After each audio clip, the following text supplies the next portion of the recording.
Indonesia, the scene of two of the 20th century's epic slaughters, may be on the verge of a return to army rule at the hands of its most notorious general. General Prabowo Subianto, a longtime U.S. protege implicated in the country's massacres, once mused about becoming a fascist dictator and is now a serious threat to assume the presidency. Those are the opening two paragraphs of a new article in The Intercept by the award-winning journalist Alan Nairn, who spent decades covering Indonesia and the country it occupied for a quarter of a century, East Timor. Alan is joining us now from Jakarta, the capital of Indonesia, ahead of Wednesday's election in Indonesia. Welcome back to Democracy Now!, Alan. Why don't you start off by just laying out the scene of what's about to happen tomorrow and who exactly Prabowo is? Well, General Prabowo is the most notorious massacre general in Indonesia, and he's also the general who was closest to the U.S. as he was carrying out his mass killings, abductions of activists, and systematic tortures.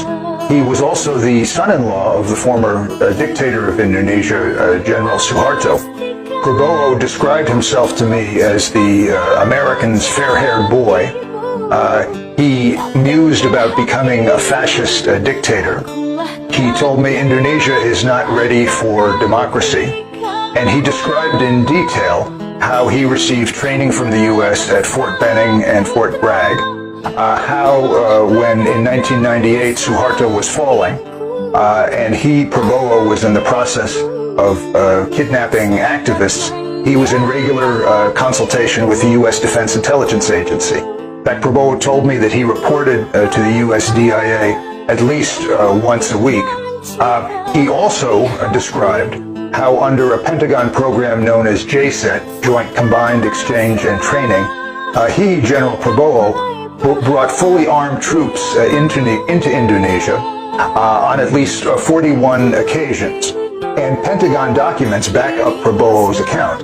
According to the general and those Pentagon documents, while the U.S. troops were in Indonesia, after, as the Pentagon put it, Prabowo opened the door to them, they started doing reconnaissance and making plans, contingency plans, for a possible future U.S. invasion of Indonesia, as Prabowo